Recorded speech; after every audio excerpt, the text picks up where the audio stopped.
ทุกองค์สวดมนต์กันนะครับอบรมสุขโทษพระเจ้าสำเร็จนะครับพระศรีพึ่งนะครับโอกาสนี้กระผมขอกราบไหว้สารัตนาเมตตาบารมีธรรมในหลวงพ่อพระครูอาภรณ์สังวรกุลเจ้าอาณาธิปติวัดบ้านต้อนะครับได้เมตตาเป็นประธานผู้เทียนบูชาพระรัตนตรัยขอเรียนเชิญโดยความเคารพรอบอย่างยิ่งครับทุกท่านได้ประนมมือขึ้นนะครับหลวงพ่อจะได้จุดเทียนซ้ายหมายถึงซึ่งพระธรรมเลิศสุดประเสริฐบันเจิดที่กว่าสิ่งใดส่วนเดียวกว่าว่าพระวินัยเป็นธงชัยที่เคียงอยู่คงคู่กันทุกสามดอกพระวิสุทธิบุญพระปัญญาธิบุญและพระมหากรุณาธิคุณดอกไม้ในแจกันอันสวยสดท่านสมมติว่าเป็นพระสงฆ์ธรรมรงค์สี่และจะมีมากมายนะครับมารวมกันแล้วงดงามขอเพียงเป็นอย่างยิ่งกราบพระนมัสการขอบพระคุณเรียนเชิญท่านสทประสิทธิ์วงศ์สำลีได้ถวายทานขอศีลแด่พระสงฆ์นะครับที่เป็นพระประธาน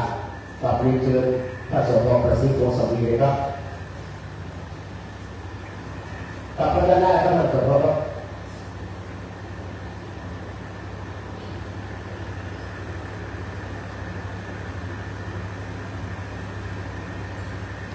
ับขอบคุณนะครับท่านสทโพสมีนะครับมีเชิญรับประทานที่รับรองจากนี้ไปเรียนเชิญทุกคนทุกท่านอยู่ในอาการสงบกายสงบวาจาสงบใจ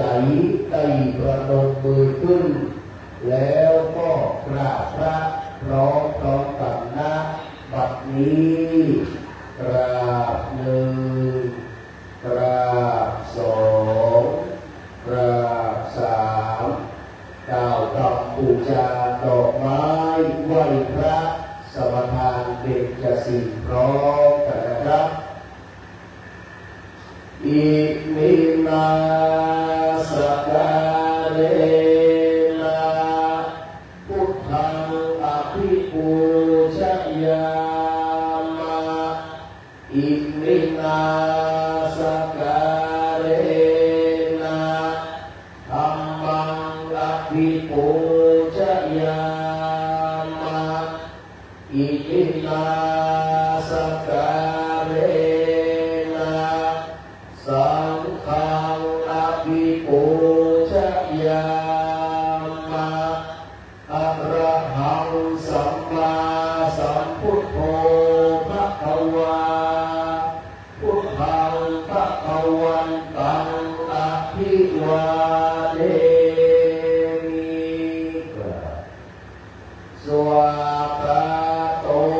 ภะคะวะตาธัมโมธัมมังนะมัสสามิสุปฏิปันโนภะคะวะโตสาวกสังโฆสังฆังนะมามิมัจยังพันเตติสรณเนนะสหปัญจศีลานิยาจามะทุติยัมปิมัจยังพันเตติสรณเนนะสหปัญจศีลานิยาจามะตติยัมปิมัจยังพันเตติสรณเนนะสหปัญจศีลานิยาจามะนะโมตัสสะภะคะวะโตอะระหะโตสัมมาสัมพุทธัสสะนะโมตัสสะภะคะวะโตอะระหะโตสัมมาสัมพุทธัสสะนะโมตัสสะภะคะวะโตอะระหะโตสัมมาสัมพุทธัสสะนะโมตัสสะภะคะวะโตอะระหะโตสัมมาสัมพุทธัสสะนะโมตัสสะภะคะวะโตอะระหะโตสัมมาสัมพุทธัสสะนะโมตัสสะภะคะวะโตอะระหะโตสัมมาสัมพุทธัสสะพุทธังสรณังคัจฉามิ พุทธังสรณังคัจฉามิ ธัมมังสรณัง มังสรณังคัจฉามิ สังฆังสรณังคัจฉามิ สังฆังสรณังคัจฉามิ ทุติยัมปิพุทธังสรณังคัจฉามิ ทุติยัมอังสรณังคัจฉามิ ทุติยัมปิธัมมังสรณังคัจฉามิ ทุติยัมปิธัมมังสรณังคัจฉามิ ทุติยัมปิสังฆังสรณังคัจฉามิ ทุติยัมปิสังฆังสรณังคัจฉามิ ตติยัมปิพุทธังสรณังคัจฉามิ ตติยัมปิพุทธังสรณังคัจฉามิ ตติยัมปิธัมมังสรณังคัจฉามิ ตติยัมปิธัมมังสรณังคัจฉามิ ตติยัมปิสังฆังสรณังคัจฉามิ ตติยัมปิสังฆังสรณังคัจฉามิ ปานาติปาตาเวรมณีสิกขาปะทังสมาธิยามิ ปานาติปาตาเวระมะนีสิกขาปะทังสมาธิยามิ อาทินนาทานาเวรมณีสิกขาปะทังสมาธิยามิ อธินาทานาเวระมะนีสิกขาปะทังสมาธิยามิ กาเมสุมิขจาราเวรมณีสิกขาปะทังสมาธิยามิ กาเมสุมิจฉาจาราเวระมะนีสิกขาปะทังสมาธิยามิ มุสาวาทาเวรมณีสิกขาปะทังสมาธิยามิ มุสาวาทาเวระมะนีสิกขาปะทังสมาธิยามิ รามเวรยาจะปมาทฐานาเวรมณีสิกขาปะทังสมาธิยามิ สุราเวระยะมัจจปมาทัฏฐานาเวระมะนีสิกขาปะทังสมาธิยามิ อิมานิปัญญสิกขาปะทานิสีเรนะสุขติยันติ สาธุ สีเรนะโภคสัพพทา สาธุ สีเรนะนิพุติยันติยัสมาสีลังวิโสทะเอ สาธุจากนี้ไปจะได้ยุดเทียนตามลำดับนะครับ เริ่มต้นที่พระพุทธวิปัสสีเทียนเล่มกลางนะครับกราบไหว้สารัตนาเมตตาบารมีธรรมในพระพุทธภาวนาวชิรธรรมวิปัสสนาธุระในเมตตาอธิษฐานจิตยุดเทียนพุทธวิปัสสีเล่มกลางกราบพระรัตนาด้วยความเคารพอย่างยิ่งครับ ทุกคนตั้งจิตอธิษฐานไปร้องครับหลวงพ่อนะครับ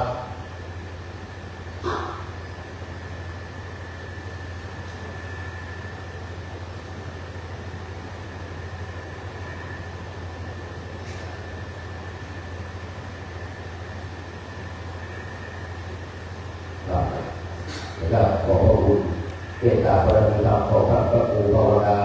วชิรธรรมวิปัสสนาธุระอุบาเจ้าระมิศักดิ์นะครับพระพัทิโรเจ้ารัตนปาแดงวัดปาแดงนะครับที่เมตตาอธิษฐานที่ยุดเทียนพุทธวิปัสสีเล่มกลางจากนี้ไปจะยุดเทียนนะครับเทียนชัยสองเล่มสองด้านซ้ายขวาด้านนอกนะครับเดี๋ยวขอรายชื่อจะน่าจะนะครับ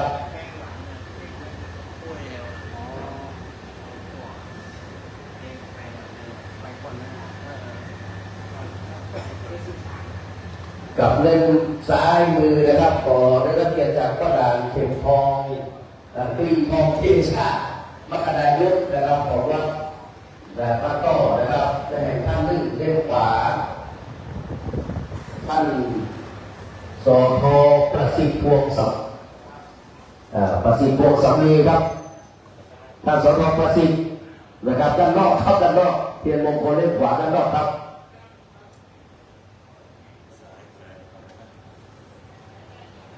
จากเทียนมงคลซ้ายขวาแล้วจะเป็นนวโรกุตระด้านนอกนะครับนวโรกุตระจะอยู่ตรงรู้สึกว่าจะขวามือตรงเป้นะครับ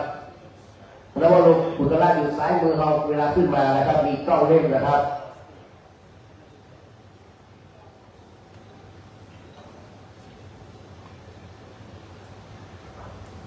เอาเด้อมาทางซ้ายมือเราเวลาขึ้นมานะครับแม่ครูเหรียญทองจันที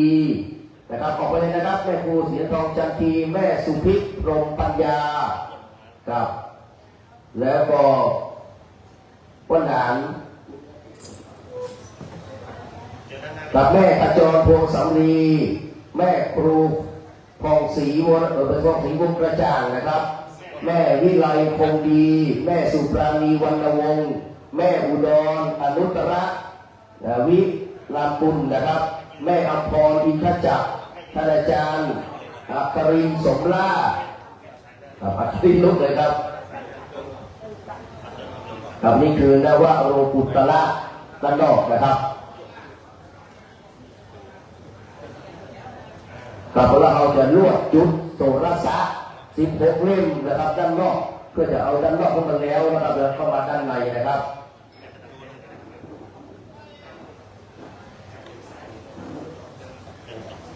ครับสำหรับโสรสะนะครับ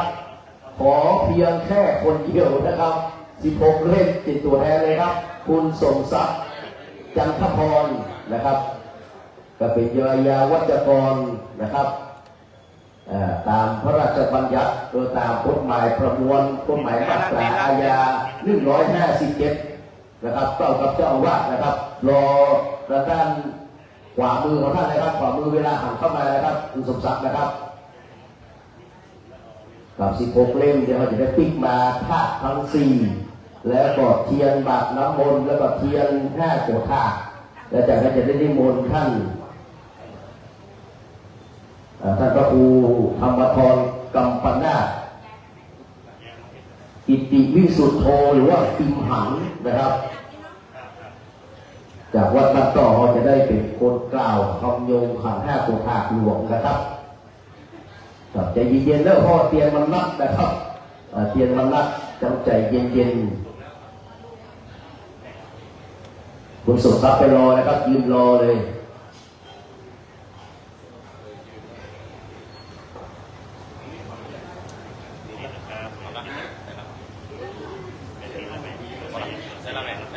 ได้แล้ว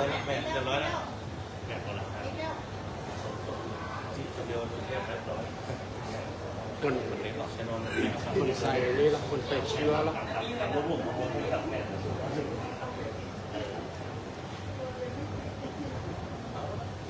ได้แล้ว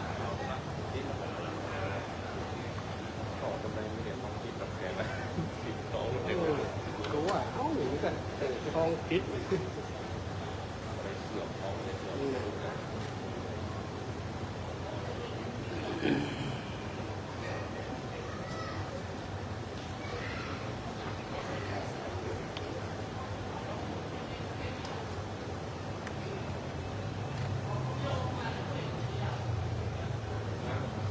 ได้แล้ว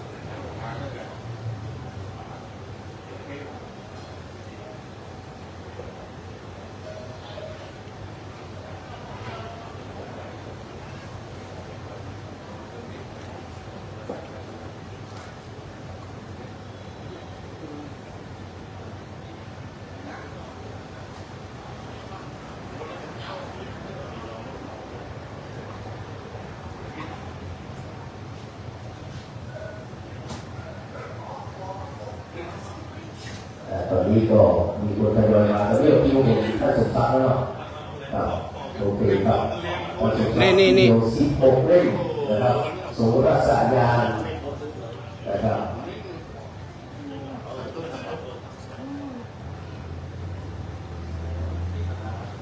9 อาจารย์หมดเลยทั้งหมดเลยครับหมดเลยเหมาแล้วครับ16 เล่มครับซ้ายขวาอาจารย์นะครับซ้ายขวาเลยครับซ้ายขวา16 เล่มเอาคนเดียวนะครับแล้ววันที่16มันจะถูกหวยคนเดียวนอกจากอาจารย์จะเกลือไปแล้วก็ยังว่าจะก่อนนะครับอาจารย์เราจะพิกมาจุดเทียนท่าน้ำ4กลางน้ำมนต์นะครับแล้วก็พวกชง7นะครับแล้วก็เทียนนะครับ5 ตัวผ่าถอดแมสออกก็มั้งใช้ถอดแมสออกอีกแล้วความรวดเร็วด้วยครับเพราะว่าเอาแมสออกก็มั้งถอดแมสออกก็มั้ง4เลยครับอาจารย์อาทิตย์ หันก็เจ็บตา เพิ่มนะครับเรื่องแรกนะครับมีน้ำลมไฟนะครับแล้วก็คุณอรัชชานะครับกรรัชชาชนะหังนะครับคุณนางสาวกัญญาพรวงแว่นแล้วก็คุณการดาอินทวงศ์นี่ท่าทั้งสี่นะครับเรียนเชิญนะครับมาตรงนี้นะครับก็มีเทียนชนวนละนะครับเรียนเชิญนะครับกับจากท่าทั้งสี่แล้วจะเป็นบาตรน้ำมนต์นะครับเรื่องเดียวคนละเล่มเลยนะครับคงมีสี่ท่านนะครับคนละเล่มเลยจากอาทิตย์เดิมหลังจากนั้นก็จะเป็นเทียนนะครับน้ำมนต์ทั้ง6จุดนะครับ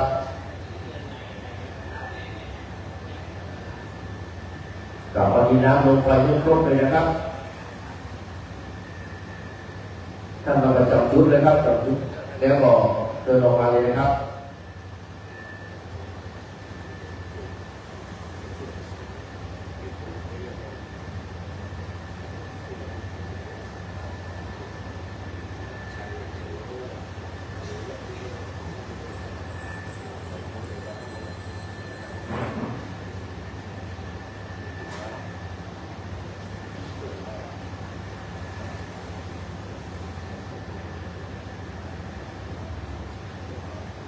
จากที่ไปเทียนบาตรน้ำมนต์นะครับคุณณัฐพงศ์ประพันธ์ศรีนะครับคุณณัฐพงศ์ประพันธ์ศรีคุณเทวินถาธรรมนะครับคุณเทวินถาธรรมนะครับแล้วก็คุณรุ่งทิพย์รุ่งทิพย์ไสวงศ์นะครับ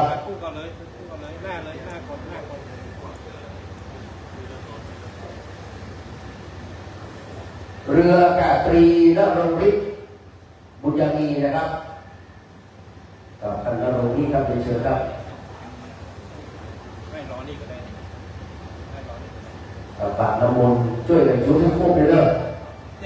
กับที่3-4คนช่วยกันจุดให้ครบจุดเลยนะครับเชิญเลยครับรอ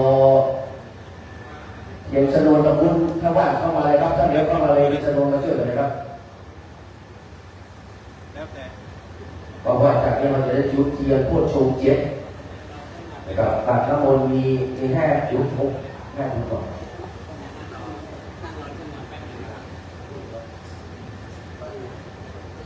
คุณวารุณีครับคุณวารุณีท่านหนึ่งนะครับจุดเทียนบาตรน้ำมนต์นะครับเรียนเชิญครับเราเรียนเชิญครับช่วยกันจุดให้ครบเลยช่วยกันจุดให้ครบตั้งใจที่ประกาศของเจ้าหน้าที่บอกเลยนะครับแล้วก็เอาเทียนชนวนไปที่นวะที่โพธิ์ชงเช็ดนะครับโพธิ์ชงเช็ดกับพระบรรดาหลวงพ่อพระครูอาทรที่สุทธคุณที่สุดอาทรสมรคุณคนนี้ยิ้มนะครับก็จุดหลายรอบนะครับเอาโพธิ์ชงเช็ดแล้วก็ปิ๊ก8 จุดนะครับ5 ตัวทางนะครับหลวงพ่อครับหลวงพ่ออาทรสมรคุณนะครับตอนนี้จุดหลายรอบครับเอาเนี่ยโพธิ์ชงเช็ดกับ5 ตัวทางนะครับ5 เทปใช้กับรอบตัวนี้นะครับ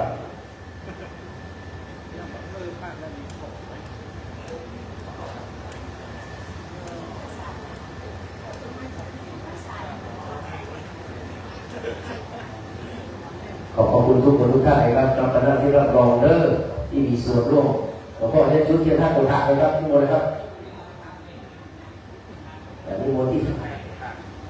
ที่น้ำมนต์เนี่ยบอกหลวงพ่อเอาไปอ่ะเรียกว่าจุดแต่มนต์เลยก็สิ่งเนี่ยแล้วก็มองมนต์เลยกำลังว่ามองมนต์เลยวันนี้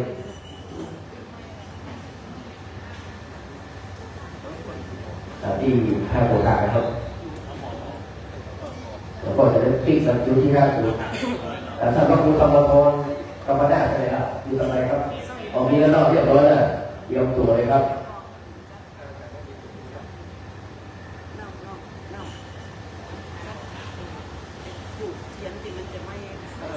ห่างดูครับห่างต่อไปหลวงพ่อพระบัวทองสมรคุณจะได้จุดเทียนนะครับ5 โกธานะครับแล้วก็เมตตาธรรมของท่านพระครูธรรมทรกับคณะกิติวิสุทโธคิมหันนะครับจะได้ กล่าวคำยุงครับขันเกี้ยวห้าปูถา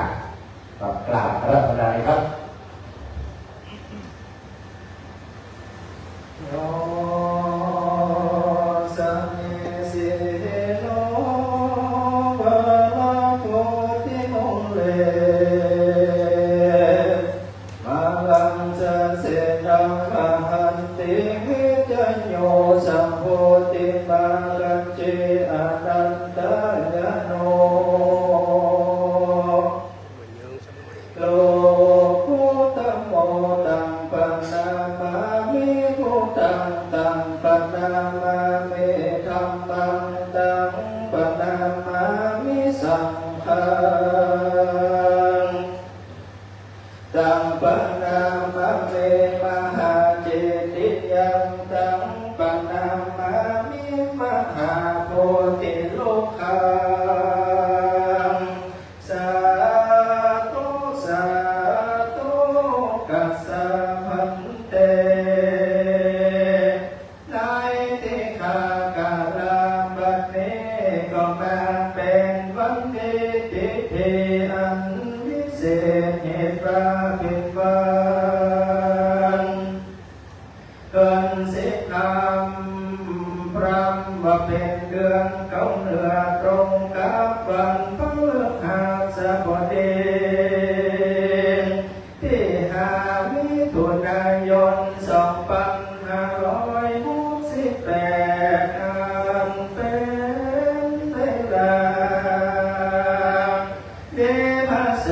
นัญญาได้กระทำมังกรกรรมอบรมสมโพธิเสกสมยอมยกพระพุทธรูปเจ้าองค์เก่าองค์ใหม่อันถาปนาตั้งไว้ในความแก้วอาลามัดมันโตตติเนกังยังพุทธาภิเศษยังประสิทธิ์เนืองวาสนันแต่เดลิบุคาตังอะไรตั้งไปได้และไปนอกไปในไม่มีหลวงพ่อท่านพระครูอาทรสังวรคุณเจ้าอาวาสไปนอกไม่มีมหามุลลาศรัทธาผู้กาตั้งหลายก็ได้ปานกันตกแต่งพร้อมน้อมนำมายังมาดูกุภามาลาดวงดอกเขาดอกไม้ลำเตียงมาวางเวียนไว้เนื้อขันปั่นเป็น5 โกฏาส่วนยังปัทมวิภาเบื้องต้นหัวตีขอสมาและถวายพุทธญาณถึงองค์สรีพระสัมมาสัมพุทธเจ้าทรงเป็นโคตรเก่าแห่งองค์อรหันตาส่วนตุติยบานโกฏาคนสองขอสมาถวายบูชาถึงแก่พระนวโรพุทธละธรรมเจ้าเก่าอาการสิบกับตังวะปริยาติธรรมน้ำประกอบโดยสวากขาโตที่พุทโนล้ำเลิศประเสริฐยิ่งสิ่งใดนั้นนาส่วนตาติยาโกฏาวิภาคันทวนสามพอสมาถวายบูชาเถิดแก่พระอริยสังฆเจ้าตั้งแต่แลเก้าไม่มีพระมหาอัญญาโกธัญญาทลาเถิงดังตรณีโสติโสในกาลปฏิเดเลจตุตถาโกฏาภิกขากันทวนสีพอสุมาและถวายบูชาเถิงพระกรรมฐาน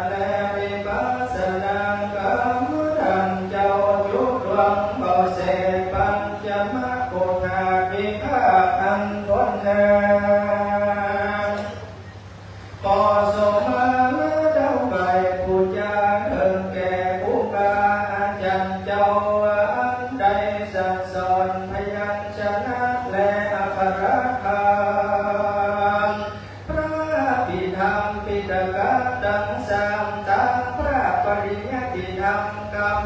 ธรรมทั้งมวลจุตนจุองค์มาสนิแต่ดิเลนยังบ่เก่าแต่นั้นขอถวายบูชาถึงแก่พระมหาจิติญาธาตังพระโมทบาทและมหาโพธิลูกค้าเจ้าจุติอยู่แห่งอันธาปนาตั้งไว้ในแห่งห้องจุมโพทวีลังกาทวีและจันฟ้าตาวติงสาบ่เศษเหตุอันใดมีผู้ข้าทั้งหลายขออาราธนาองค์พระสัมมาสัมพุทธเจ้าเป็นเขาเป็นประธานขอจงมีธรรมเมตตาคุณาไหวนาปฏิฆาละเอายังประทุมมามีสัพพุญาตาคงที่แล้วนาแม้ว่าสัทธาผู้ข้าทั้งหลายหากได้ประมาทได้อาภัพวะด้วยกายยวจีมโนวันนาอาริยมรรคทั้งสี่บ่ฮู้จริงที่ใดกระทำบ่จอเพียจะขอประเพณีนั้นว่าเมอาเนกญาติทรงสรรจาสังสรรจาได้ประมาทแล้วบ่ได้สมมาดังอันก็ดีผู้ข้าก็ขอองค์พระมุนีสารีสัมมาสัมพุทธเจ้าเป็นเขาเป็นประธานจงมีธรรมาเมตตาไว้โปรดลาลดโทษให้กายเป็นอโหสิกรรมขออย่าได้เป็นนิมรณกรรมกรรมจะเป็นบาปมันจะกำราบหันเสียยังมาการเกิดหนทางนั้นจะไปสู่ห้องนิรปังแก่ผู้ข้าทั้งหลายสักเรื่องสักประการแต่ลิ้นเองบัดนี้ผู้ข้าทั้งหลายจะได้กระทำมังกลากันอันประเสริฐพุทธาภิเศษกอบรมสมบูรณ์พระสิ่งหนึ่งเดิมเกิดเป็นยาฤทธิเสลโลกาภูติจำเริญแก่พระพุทธเจ้าองค์ไม่อันตางไว้อยู่บนวิหารวัดปันตอที่นี้ขอกราบอาราธนาเชิญพระดวงญาณทั้งมวลอันพระสัพพัญญูพระพุทธเจ้าหากใดบำเพ็ญบารมี30ทักเสียงสี่อสงไขยไปแสนมหากัปในตาปัญญาสัพพัญญูเป็นทางแล้วมายังอาภาผู้ข้าทั้งหลายนามาก็ขอน้อมไปว่าถ้าพระผู้แห่งพระพุทธเจ้าอันว่าคุณทั้งมวลขออาราธนามาตั้ง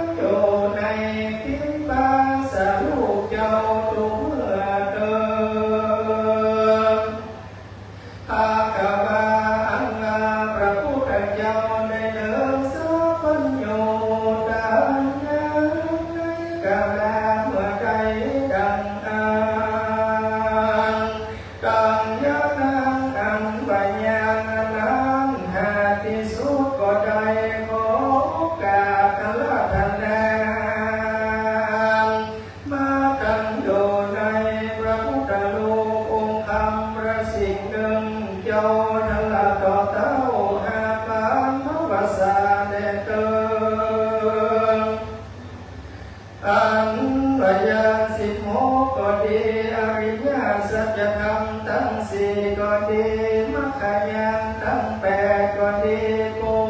ทิปักขิยธรรม37ก็ดีก็ขออาราธนาเข้ามาตั้งอยู่ในพระพุทธรูปเจ้าทุกเมื่อเกินเพื่อ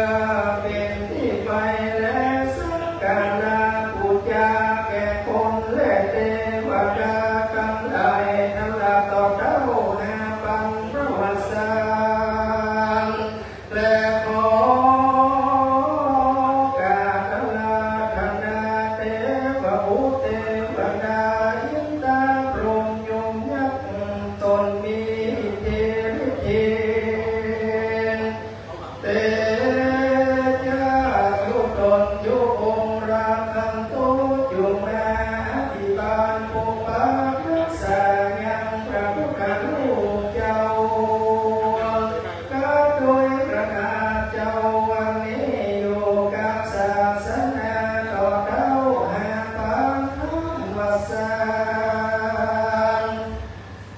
ผู้ใดได้มาบูชากราบไหว้ขอ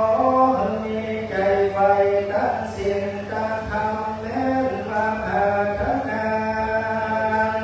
เอาสุขสามการเกิดว่าสุขในเมืองโคนแหล่งเมืองฟ้าสุขไม่มีในแหล่งใดและบังเจ้าก็ทรง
จากนี้ไปนะครับจะได้กราบ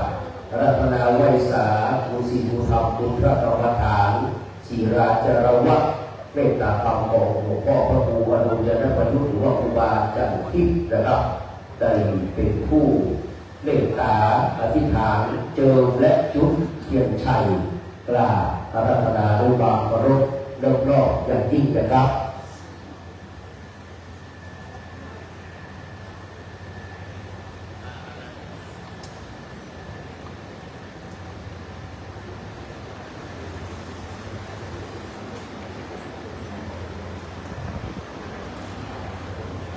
ที่มูลหลวงพ่ออาทรเลยนะครับ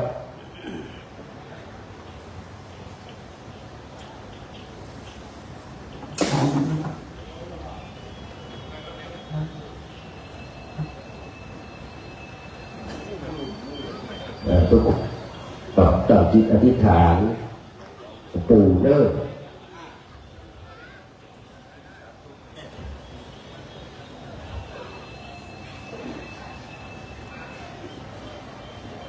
ในเบื้องต้นเจ็บนะครับติดแผ่นทองเสร็จแล้วจะได้นะครับอธิษฐานจุดเทียนชัยพระสงฆ์จะได้สวดคาถาจุดเทียนชัยกับเดี๋ยวรอสักครู่นะครับ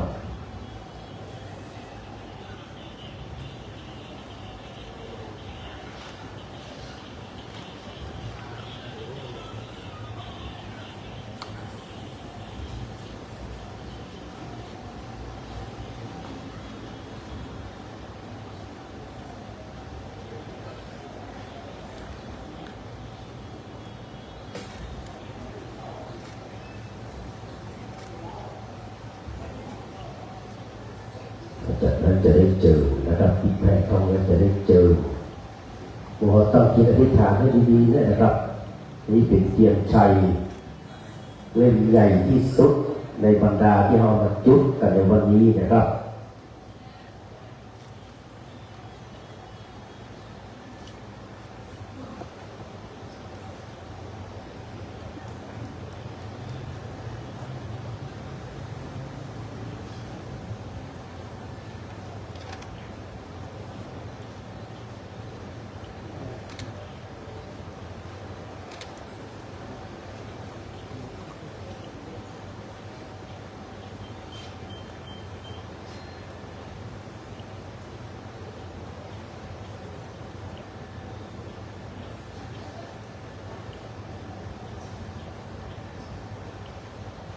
หลังจากนี้หลวงพ่อจะได้อธิษฐานจิต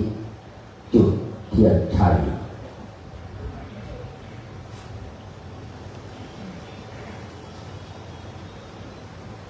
โพโตสัมปัญโยตัญญาโนธัมโมโรโคตโรวาโรสังโฆมาคาภาระโตจาเอเจตังรัตนาตายาเมตัสสะ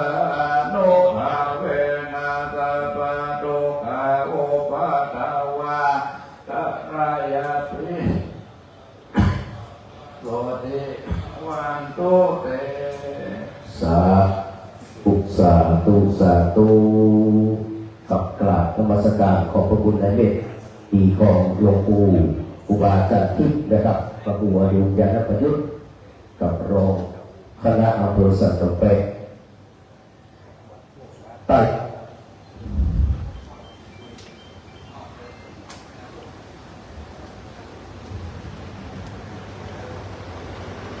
กับหลวงพ่อจะได้กลับไปนั่งที่รับรองจะได้อาราธนาพระปริเพื่อพระสงฆ์จะได้ทักสักปีหลวงเป็นลำดับต่อไปนะครับวิปัตติภาวายาสัพพสัมปติสิทธิยาสัพพทุกขวินาศาปัตตังรูทับังคัลลังวิปัตติภาวายาสัพพสัมปติสิทธิยาสัพพพยาวินาศายาปริตังโรภะมังคัลลังวิปัตติภาวายาสัพพสัมปติสิทธิยาสัพพโรภะวินาศายาปริตังรูทัพมังคัลลัง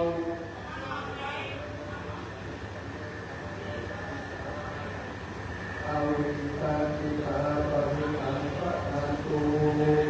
สัพเพกาเมตรุเตติจกาตเตจะตริเตวิมาเนอิเตระเตจกาเมตรุระกะเนตาลาภวะ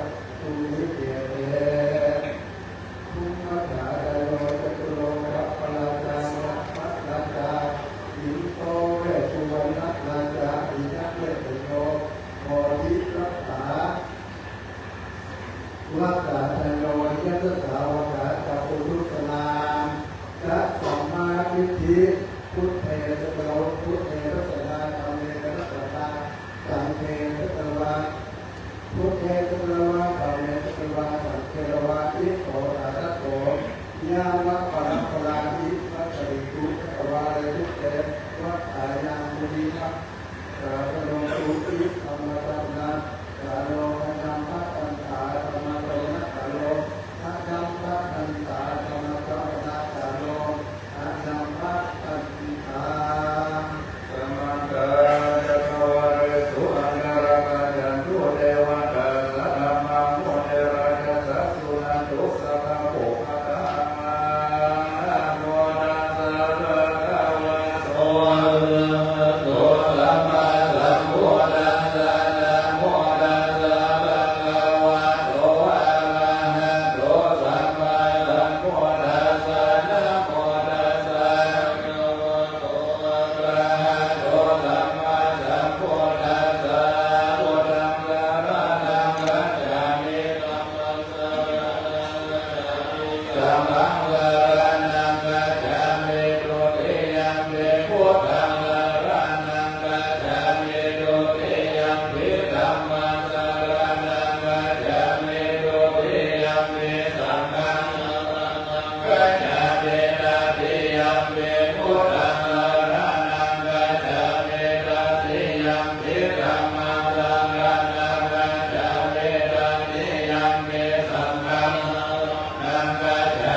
นังเปสริภาเนนะนาลังมหันยะสารังนะตวนาเทระวังยะถาปะโวสะโกเมโก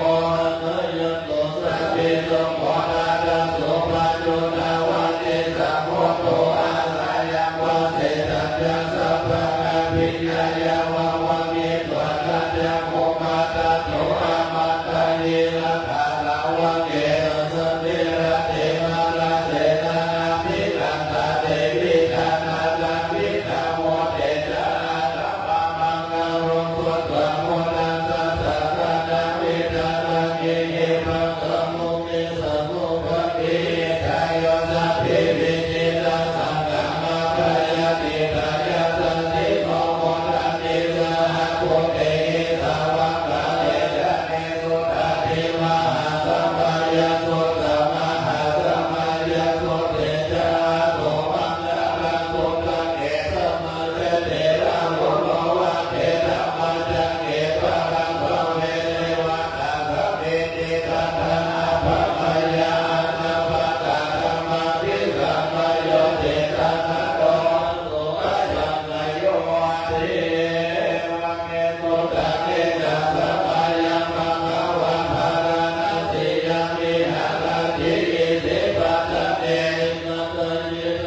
ตุกะนิโรโธอริยสัจจิเมวิกาเวปุเพอนันโนสุเตโสธัมเมโสจักโขตัปปะติยานาโหตัปปะติปัญญาโหตัปปะติวิชาโหตัปปะติอโลโกตัปปะติจักโขปาเนตตุกะนิโรโธอริยสัจจิกาลปะติเมวิกาเวปุเพอนันโนสุเตโสธัมเมโสจักโขตัปปะติยานาโหตัปปะติปัญญาโหตัปปะติวิชาโหตัปปะติอโลโกตัปปะติจักโขปาเนตตุกะนิโรโธอริยสัจจิกาลปะติเมวิกาเวปุเพอนันโนสุเตโสธัมเมโสจักโขตัปปะติยานาโหตัปปะติปัญญาโหตัปปะติวิชาโหตัปปะติอโลโกตัปปะติอิทัปตุกะนิโรธกะตินิพพานิปัฏฐาอริยสัจจิเมวิกาเวปุเพอนันโนสุเตโสธัมเมโสจักโขตัปปะติยานาโหตัปปะติปัญญาโหตัปปะติวิชาโหตัปปะติอโลโกตัปปะติจักโขปานิอาตุกะนิโรธกะตินิพิปัฏฐาอริยสัจภาเวรพันติเตวิกาเวปุเพอนันโนสุเตโสธัมเมโสจักโขตัปปะติยานาโหตัปปะติปัญญาตัปปะติวิชาโหตัปปะติอโลโกตัปปะติจักโขปานิตันตุกะนิโรธกะนินิมันติปัฏฐาอริยสัจภาวิตันติเมวิกาเวปุเพอนันโนสุเตโสธัมเมโสจักโขตัปปะติยานาโหตัปปะติปัญญาโหตัปปะติวิชาโหตัปปะติอโลโกตัปปะติยาวันกิวัจจะเมวิกาเวนิเมโสจัตโตโสอริยสัจเจโสเอวันติปาริวัตถาวาตัสสะกาลายะตาโพลายานาตัสสะนานาโสวิโสทานาโหสิเนวะตาวะอภิกาเวทะเทวะเทโรเทระปะกะเกสะปะมะเกสะสะมะนะปะ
เวหาภาลานังเทวานังสัตตสุตวะอวิหาเทวาสัตตมโนสเวสุอวิหานังเทวานังสัตตสุตวะอันตปะเทวาสัตตนังตุสเวสุอัตตปะนังเทวานังสัตตสุตวะสุรัสสะเทวาสัตตมโนสเวสุสุรัสสะนังเทวานังสุ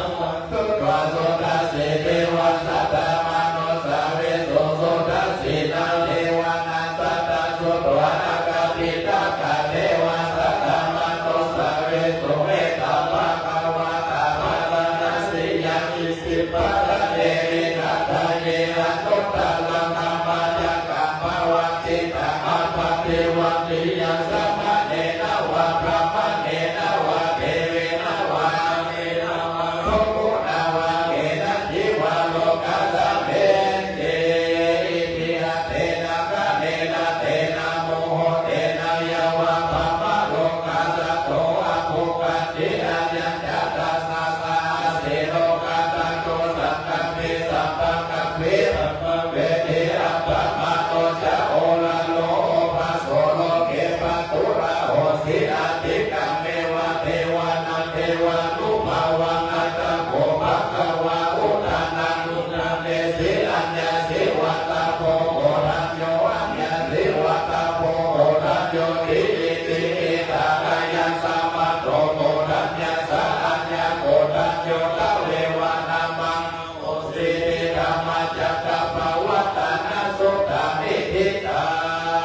งเตปิโยธัมมังภะคะวะเตตะวะตะตะระระมะนะโตวะสุนังโตภะเวสติโกสะระตะธัมเมสัมมาสัพพุทโธอิติปิโสภะคะวะมหาจัตตะโกธัมมังภะคะวะเตตะวะตะตะระระมะนะโตวะสุนังโตภะเวสติโกสะระตะธัมเมสัมมาสัพพุทโธอิติปิโสภะคะวะสุวรรณสัมโมนะมะภะคะวะเตตะวะตะตะระมะนะโตวะสุนังโตภะเวสติโกสะระตะธัมเมสัมมาสัพพุทโธอิติปิโสภะคะวะยะโหสัพโพนะมะภะคะนะเนมิโรนะมะภะคะวะเตตะวะตะตะระมะนะโตวะสุนังโต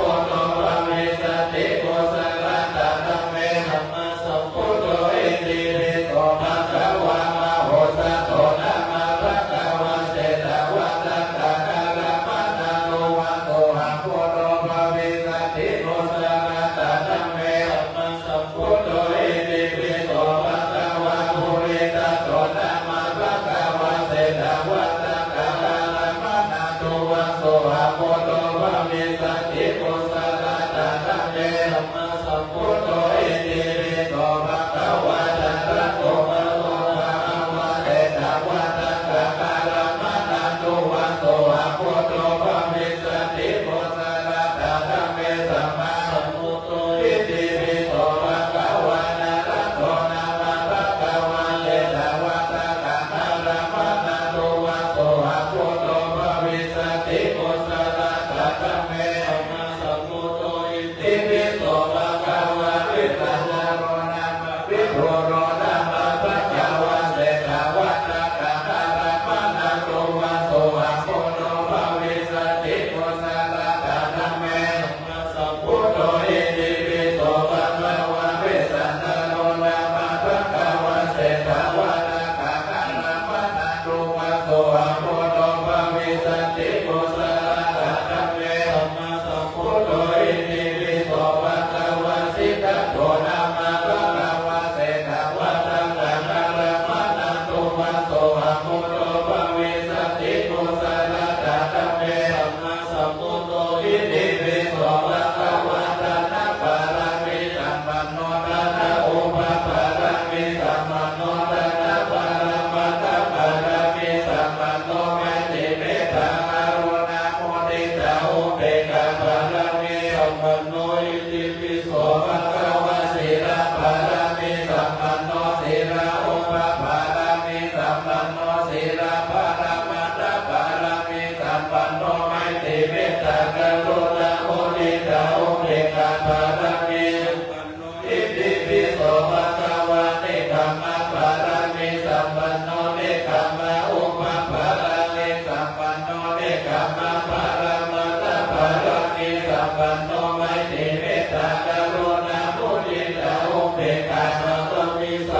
โนอิติปิโสภะคะวะปัญญาปารมีสัมปันโนปัญญาอุปปารมีสัมปันโนปัญญาปารมัตถปารมีสัมปันโนไมตรีเมตตากรุณามุทิตาอุเบกขาปารมีสัมปันโนอิติปิโสภะคะวะวิริยะปารมีสัมปันโนวิริยะอุปปารมีสัมปันโนวิริยะปารมัตถปารมีสัมปันโนไมตรีเมตตากรุณามุทิตาอุเบกขาปารมีสัมปันโนอิติปิโสภะคะวะขันติปารมีสัมปันโนขันติอุปปารมีสัมปันโนขันติปารมัตถปารมีสัมปันโนไมตรีเมตตากรุณามุทิตาอุเบกขาปารมีสัมปันโนอิติปิโสภะคะวะสัจจะปารมีสัมปันโนสัจจะอุปปารมีสัมปันโนสัจจะปารมัตถปารมีสัมปันโนไมตรีเมตตากรุณามุทิตาอุเบกขาปารมีสัมปันโนอิติปิโสภะคะวะอธิฐานปารมีสัมปันโนอธิฐานอุปปารมีสัมปันโนอธิฐานปารมัตถปารมีสัมปันโนไมตรีเมตตากรุณามุทิตาอุเบกขาปารมีสัมปันโนอิติปิโสภะคะวะเมตตาปารมีสัมปันโนเมตตาอุปปารมีสัมปันโนเมตตาปารมัตถปารมีสัมปันโนไมตรีเมตตากรุณามุทิตาอุเบกขาปารมีสัมปันโนอิติปิโสภะคะวะอุเบกขาปารมีสัมปันโนอุเบกขาอุปปารมีสัมปันโนอุเบกขาปารมัตถปารมีสัมปันโนไมตรีเมตตากรุณามุทิตาอุเบกขาปารมีสัมปันโนอิติปิโสภะคะวะทัสสะปารมีสัมปันโนทัสสะอุปปารมีสัมปันโนทัสสะปารมัตถปารมีสัมปันโนไมตรีเมตตากรุณามุทิตาอุเบกขาปารมีสัมปันโนอิติปิโสภะคะวะสัมมาทิฏฐิปารมีสัมปันโนสัมมาทิฏฐิอุปปารมีสัมปันโนสัมมาทิฏฐิปารมัตถปารมีสัมปันโนไมตรีเมตตากรุณามุทิตาอุเบกขาปารมีสัมปันโนอิติปิโสภะคะวะพุทโธอนัตตาธิโมโนวันตโสภะคะวะธัมโมอนัตตาธิโมโนวันตโสภะคะวะสังโฆอนัตตาธิโมโนวันตโสภะคะวะอิติปิอะระหะโยนะโมมาโมหะปะระปัญญโตสัพพะโตโคโตสุขะโตวิโมโตปะระสัพพะนาวินิโมจายันโตปะเพเสเกมาจานะตะวินัยมุตตังกัตตสิราสานะมานิโรกัสสะนะทัจจาวินัยกัจจตันเตจะสัตเตชะยะสิติโหตุสัพพันธรายะจานิสัมเมโตธัมโมทัพโยโยวิญญาณัสสะสัพพุทธะเตสิโรนัสสะวิสุทธิมังคัมมิยานิโกธัมมันารัสสะตะเรสัตตะวะโอสัตติกาโรสุติโนธัมมะวะรันตาสิตัสสะนะมาเนโรธัมมะธัมมะธัมมะทะโยวิญญาณัสสะสันนุเตสิโรนัสสะวิสุทธิมังคัมมิยานิโกธัมมะตาราเสตะเทวะโอสัตติกาโรธัมมะวะรันตาสิรัสสะนะมาเนโมหะปะตะระ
ติสัตตะกาสัพเพตังฆโตโมติโตสัมมังกาสัสังเนรัตตะภะมะทานาหิตะโหตุอารักขาสุเวเสสะโตสัสสะนะสัจจโตกัสสะโกเทภวัตโตสัพพะนาสัสสะนังปิจาโลกัญญาณิวรกันโตสัพพะนาสันติโหตุสุขิสัพเพปริวาเรหิอัตโนอานิกาสุมาณโหตุสหัสสะเพหิยาสิเตระจโตวะโจระโตวะมโนสโตวะอามโนสโตวะอาจิโตวะ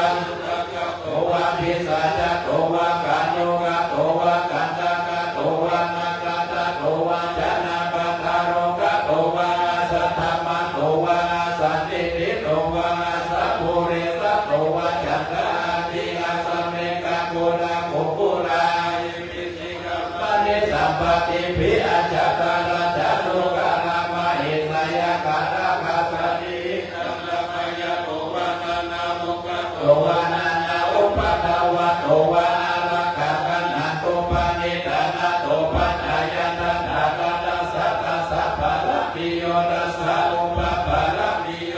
สัพพะระมัตตะภะระปิโยปัญจมหาภริกะเกติโสจาริยมัญญิมาภเวกะภวะกันติจันติอภินิทัพพานังบาลานาจาริยังโพธิปัลละเกมาลาวิจายังสัพพัญโยตายังนาภติเวทานาวาโลกุตตะระตัมเมเตเปติเปปุระโพเนอวัจิตวะเวสาริยติสุภการันตะเรสุติยามาราติมาริตังการโตอายัสสะมาอนันตเถโรวิยาการุญจิตตะอุปัฏฐะเปตวะโกริสัตตะสหัสเสโส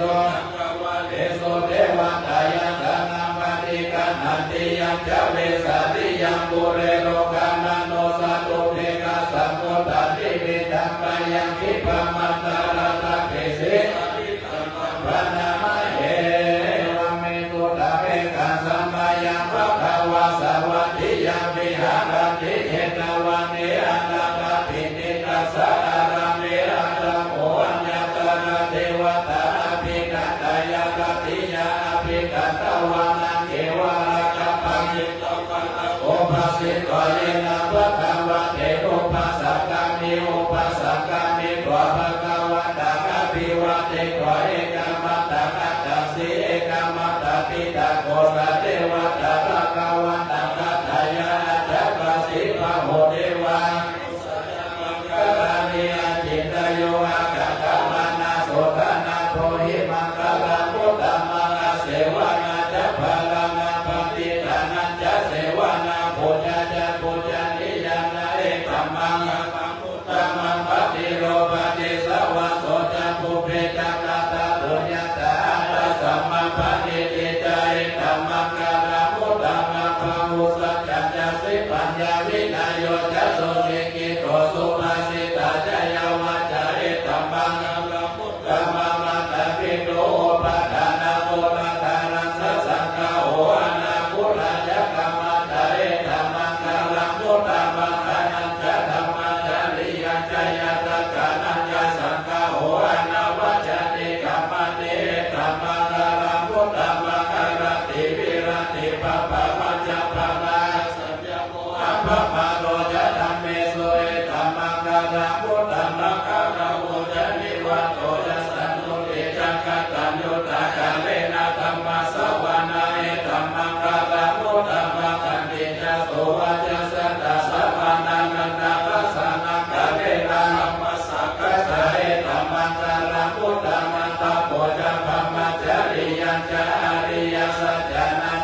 เวจัปปัสสติตัมปิสังเกรัตนาปานิธานิเปตัสสะเจนะสุวันติโหตุเยนะริยสัจจานิวิภาวายันติคัมภีระปะเนนะสุเตสิตานิกิจจาภิเตโหติปุสสะปะมะกะหะเตนะภวะกะตมะมาทิยันติตัมปิสังเกรัตนาปานิธานิเตนะสัจเจนะสุวันติโหตุสะหาวาสัตสนะสัมปัตตยตายาสุธรรมจายิตาภวันติสกายติติวิติกิจยัญญาศีลาวะภวะภิยติติกิจิจตุหะปายิหิจาภิปโมโตจัตตาภิฐานานิอารัมภุกตุ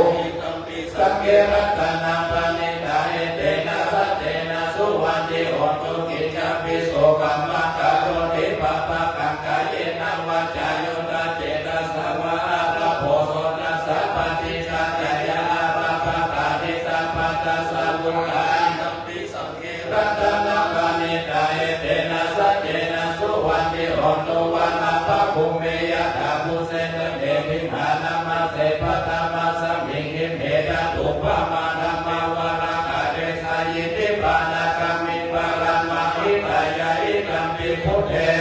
นัมปาริตาเอเตนะสัจเจนะสุวันติโหตุวะโรวะรัญโยวะระโทวะระหะโลอนุตตโรธัมมาวาระกะเดสายิกัมปิพุทเทรัตนัมปานิตาเอเตนะสัจเจนะสุวันติโหตุอินัมปุรานันนวานาเตสัมภวังวิรัตจิตายติเกภวะสะเมเตกินาทิชาวิรุราหิจันนานิปันติติรายะทายัมปติโพอิตัมปิสังเกรัตนัมปานิตาเอเตนะสัจเจนะสุวันติโหตุยานิตาพุทธานิสัมมากัตตานิภูมานิวายานิวานาเรเกตัตถาคัตตังเทวะปันตุสัพพุจิตังพุทธังนามัสสะมะสุวันติโหตุยานิตาพุทธานิสัมมากัตตานิภูมานิวายานิวานาเรเกตัตถาคัตตังเทวะมนุสัพพุจิตังธัมมังนามัสสะมะสุวันติโหตุยานิตาพุทธานิสัมมากัตตานิภูมานิวายานิวา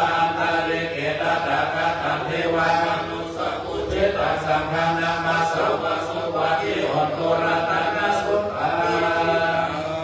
ยะถานุภาวะโตยะคาเนวะตะเสนิติสันนายัมมิเจวะโนโจจะโตระติติวะมะปันติโตสุขังสุปฏิสุโตจะปะปังกิจิตังปัสสติเอวะมะติโกโนเปตังติปันตัมมะนามะเอ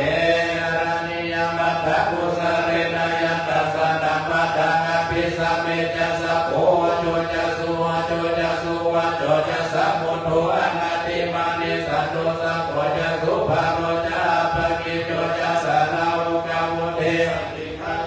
จะนิภะโกญะภะคะโภโกเรสุอนันโนกิโตนะจะโพธัสสะมาจาเรกิญเยนะวิญโยภะเรโอภาวัตโยสุขิโนวะเกมิโนโหตุสัพเพสัตตะภวันตุสุขิตะกายกิจจิปนะพุทธานิทัสสะวะทวะระวะนะมะสิสาลิกวะเยมหันตวะมัจฉิมาราสกาอนุกาตุราติตาวะเยจาติตาเยจตุเรวะสัตติอวิทุเรมุตตาวะสัมภเวสีวะสัพเพสัตตะภวันตุสุขิตะตานะภโรภารังนิโกเปตานาติปัญเนตาสัตติตังอินเนกานุสันนาปฏิกาสัญญาญาญามัญญาสัตตุกามิจายามาตายาธานิยังพุทธกายุสาเอกพุทธมานุระเก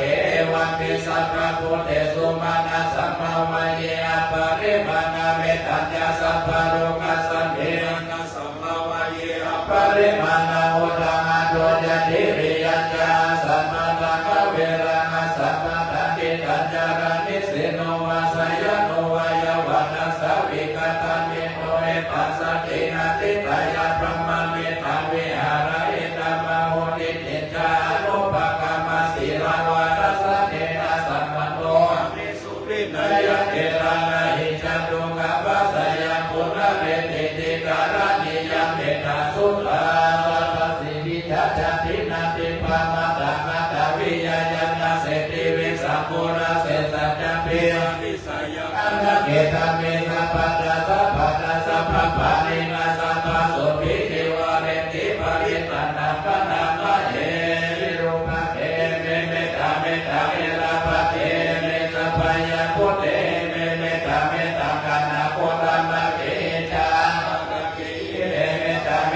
ติปตะเกเมจตุปเตเมเมตาเมตามาอุปเตเมมามาอัปปะตะโกอิสิมามาอิสิติปตะโกมามาจตุปโตอิสิมามาอิสิปะอุปโตสัพเพสัตตา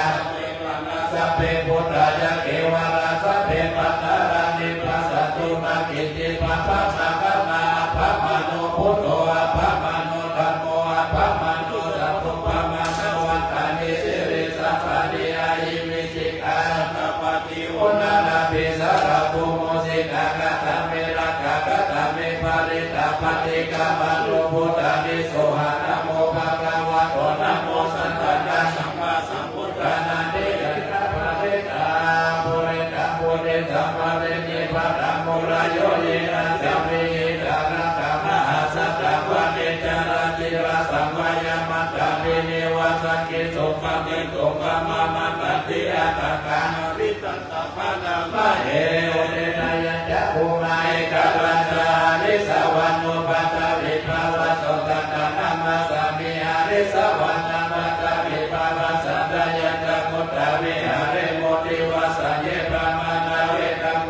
มะตัมเมเตเนมะโมเตจัมมะปะรายันตุนะมะตุพุทธานะนะมะตุโพธิญาณโมวิมุตตานะนะโมวิมุตติยาอิมัสโสภะเรตะคะตวะโมโรจานะติเทสนาเปตยัจจะภูมายนะราชาริสวันโนปัตตะวิภาวะโสตัตตะนะมะสามิหาริสวันนะปัตตะวิภาวะสัตตะยัจจะพุทธะวิหาเรมุรติเยปะมะนาเวตะโกสัพพะธัมเมเตเมนะโมเตจัมมะปะรายันตุนะมะตุพุทธานะนะมะตุโพธิญาณโมวิมุตตานะนะโมวิมุตติยาอิมัสโสภะเรตะคะตวะโมโรวะสัสสะปะปะยิเตโมระภะเรตายะตันโนสารเนนะปิอันตะเรเกปิปะติโนปะติธรรมติกัจจติภูมิยาปิยาสัพพะตาตะภูพันตวะจนะมายัคคะโตระเตสัมมาสัมมาจัจจโมทานะภะเรตันธรรมนาภะเอวะเมสุตตะเอกัสสมัยยะภะคะวะสวัตติยาวิหารติเจตวะเนอนัตตปิติกัสสะอาราเมอนัตโมภะคะวะภิกขุเตสิภิกขโวเตภะคะเตติเตภิกขุภะคะวะโตภะจะโสโสภะคะวะเอตตะโวจะปุณะปุภะมิจฉาเวเทวะสุราสังฆโมสังอุปปายุระโหอะโหสิอะตะโมภิกขเวสัพโพเทวานามิโตเทเวตาวติเส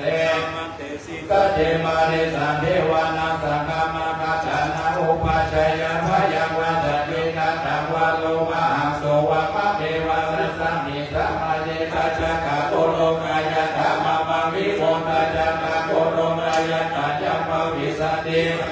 สติกัตถวะโลมะหังโสวะโสภะริยิสัตติโนเจเนกัจจกะโกโลกายะตะอัตถะปัจจปฏิสัทเทวะราชสัตตะจักะโกโลกายะตะปัจจปฏิสัทหิโวเทวะราชสัตตะจักัง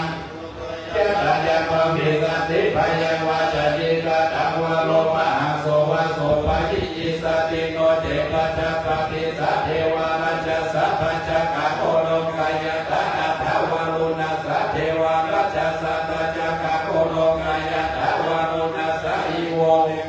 จัสสะปัจจกะโกโลกายะตะยัมปวิสัตติภยังวาจติกัตถวะโลมะหังโสวะโสภะริยิสัตติโนเจวะรุณสัตเทวะราชสัตตะจักะกายะตะอัตถะอิสานะสัตเทวะราชสัตตะจักะโกโลกายะตะอิสานะสัทหิโวเทวะราชสัตตะจักะวิวัตติภยังวาจติกัตถวะโลมะหังโสวะโสภะริยิสัตติปิตะโภปนาภิกขเวสัสสะวะเทวะนามิตัสสะภะจักขะโกโลกายะตะปัจจปฏิสาวะเทวะราชสัตโกโลกายะตะวะรุณสวะเทวะราชสัตตะจักขะโกโลกายะตะอิสานะสวะเทวะราชสัตตะจักขะโกโลกายะตะยัมปวิสัตติภยังวา แต้มรับกล้องมานิด โลมาหังโสวะโสภะริยโตปิโนภิปายิสังคิสะเหตุสะโกหิภิกขเวเทวานันติโตอวิกาตังโมอวิกาโตโสอวิกาโมโหภิ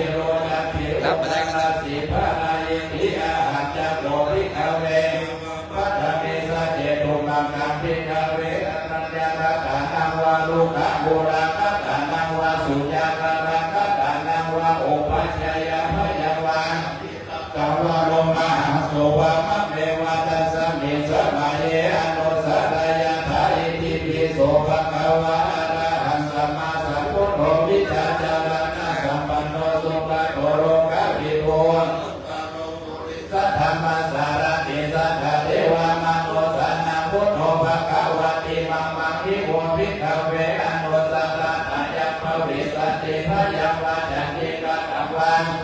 โสวันโสภายิสติโนจัมมังอนุสารายตาอนุธรรมังอนุสารายตาสัพพะโตภะคะวะตะธัมโมสันติติโกอาคาเลโกเอหิปัสสิโกปัญญิโกปัจจตังวิโยหิติธรรมังหิโมภิกขเวอนุสารตัญญังภวิสันติพยังวาจันติกัตถวะโลมาหังโสวะโสภายิสติโนเจธัมมังอนุสารายตาอาตสัมพังรายตาสุปฏิปันโนภะคะวะโตสาวกสังโฆจุปฏิปันโนภะคะวะโตสาวกสังโฆยะปฏิปันโนภะคะวะโตสาวกสังโฆสัมมิติปฏิปันโนสาวกสังโฆรับมาได้แล้วรับมาได้แล้ว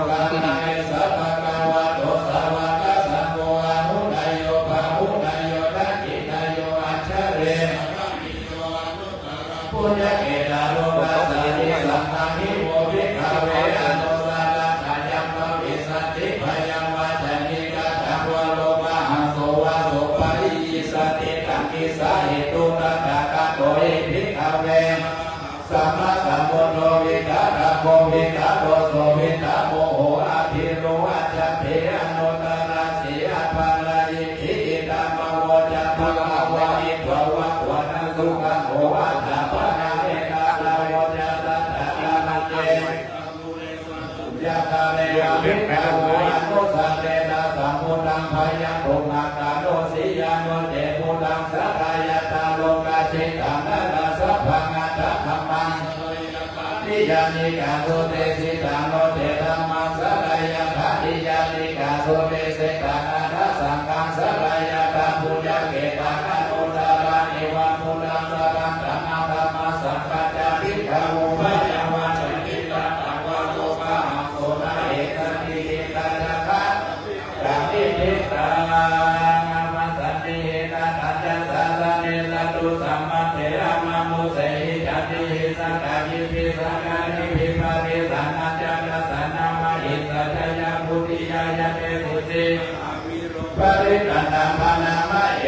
วิปัสสิสานามะโตจะภูมานัสสะสิริมาโตสิกิสัมมิกามะโตมหาอุตตะลุกะปิโตเวสะโกสานามะโตนะอัตตะสังฆะสันตะภะติโนนามะโตกะโกสันตะสัมมานาเสนามะมะติโนโกนะกัมมานัสสะนามะโตสัมมานัสสะโหติมะโตกัสสะมัสสะนามะโตวิปัมโมนัสสะสัพพันติอานิรัสสะสะนามะโต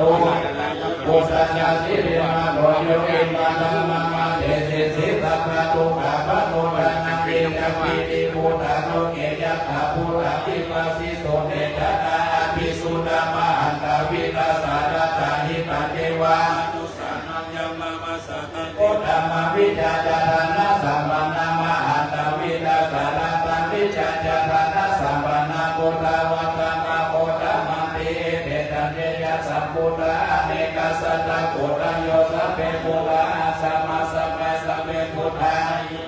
สัพเพตัสสะปะโรเกตาเวสาระเจโอภะคะตาสัพเพเทปฏิชานันติอาสัมปันตนามุตตมะสีหานาตันตะคะเตเตปริสัสสุวิสารตะธัมมะจักขะภวะเตติโลเกอะปฏิวัติยาภูเปตัง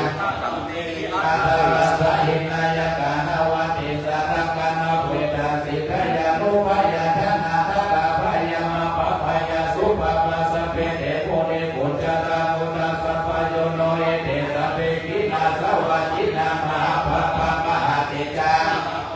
มหาภารามหากาโรนิกาเจระสัพพะสันนาภูราวะหาติปานาตาปฏิตาจัตนาเรนาจัปฏินาคติปโตมหาสัสสะสารนาจายิเทสิโนสเทวะกัสสะโลกัสสะเทสะอาทิระปะเทวันตัมมิปุริสุตเมวายะสัมมานาสเทวะวะเทมะเตตะตะคะเตสะยะเนยะสะเนทะเนกัมมะเนจะพิสัพพะตาสัตตะสุขินารักขันโตโมดะสันติกาวันตุวันเตหิตวะตังหิโตสันโต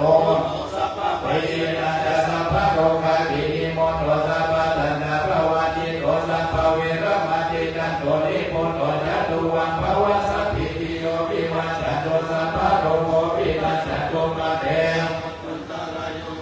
ทิฏฐายุโกภวะอภิวาทนาสิริสานิจักขุราปัจจายโนจัตตารโอธรรมวัฏฏานิอายุวันโนสุขังภะลังปริกัญญาปะนันตสันติสินานันโตวันนะโมนะกัปปิรินาเสติสัพพะเมวะภริสายาโสติกากัปปะพุทธานัญญาจัสสะเนติตังคันเนเถระสะปุริมารัสสะปุณยะเตจัมปะเวทานาระนาคาเอยะโตหะปังคิติยาริยายะจัตติยะจัตโตนะปิจานามิสัจจิจัปปนาจิเวนะโพโรเปราเจนะสัจเจนะโสติเตโหโตสุติกัปปะสังโฆสังโฆสติสังฆโตธัมมานังตัทธาวิริยะปิติปัสสติโพสังฆะจัตตัทธาภะเรสัมมาโตเปกะโพสังฆะสัตเตเตสัพพะตาสีนาโมนินาสัมมาตากะถาภะเวทาภะโวริกะตาสาวัตเตจักโพธิยายเตนะสัจวัตเตนะโสติเตโหโตสัพพะตาเอกัสสะนิสัมมาเยนะโอโภกาลานาจักกัสสะภะเกราเนโตเกเตเกสะโพสังเกสัตตะเตสะนิเตจัตตะอภินาเตโตโลกามุติสุตังกะเนเตนะโสติเตโหโตสัพพะตาเอกัสสะธัมมาราชปิเกราเนนะปิเทเรโอโยนะเทเรนะทะเนวะปะนะเพวะนะสัทธาราสะโมเดโตจาปะนะธรรมะอุราสิธานะโสเอเทนะสัจวัตเตนะโอโตสัพพะนะปะอินะเตจาปะนะทินะนะเปปะเอสินะมะกาตะเกเรสาวะปะนะนุปะติธัมมะตาเอเทนะสัจวัตเตนะสุติเตโอโตสัพพะตายะตุนิมิตังอวะมังคารัญญาสัพพุทธัสสะสัตโตภะภะคะโอโตสุตินะกะนะพุทธานุภาเวนะวินัสสะเมโนยันโตนิมิตังอวะมังคารัญญาโยจะมานะโอสัพพุทธัสสะสัตโตภะภะคะโอโตสุตินะกะนะธัมมาเมโนยันโตนิมิตังอวะมังคารัญญาโยจะมานะโอสัพพุทธัสสะสัตโตภะภะคะโอโตสุตินะกะนะสังฆังวินาศเมโตมหาการุณิโกนาโตหิตายาสัพพะภารินังโพเรตวะภารามิสัพพะปัตโตสังโฆเตมุตตะมาเอเตนะสัจวัตเตนะโอโตเตชะยะมังคารัญจยะโตโพธิยะมุเรนันติวันตโนเอวังปริจโยโหหิจยะสุจยะมังคะเรอภาราจิตภะลังเกติเสภะตะวิโภคาเรยะภิเสเกสัพพะพุทธนาจัปปะโตปะโมนะทิโสนาคตาสุนังคารังสุโหตินะสุขโนโสโมโตเดสุยิตาปะมาจาริโสปัตตะกินังกายกรรมวาจากรรมปัตตะกินังปัตตะกินังมโนกรรมปณิติเตปัตตะกินัง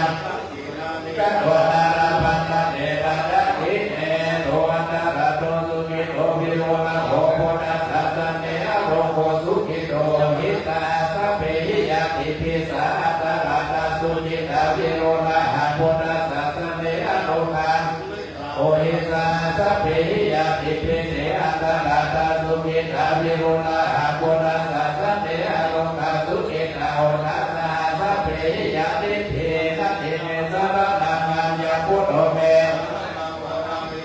สัจวัตเทนะโอโตเตชะยะมังคารังนัตถิเมสรณังอัญญธัมโมเมสรณังวาราเอเตนะสัจวัตเทนะโอโตเตชะยะมังคารังนัตถิเมสรณังอัญญสังโฆเมสรณังวาราเอเตนะโอโตเตชะยะมังคารังนิติรัตนาโลเกวิจติวิวิธโมโตรัตนาปุระสัมมาเจติตัสสะมาสุเตภวันตุเตยะกิติรัตนาโลเกวิจติวิวิธโมโตรัตนาธัมมาสัมมานาเท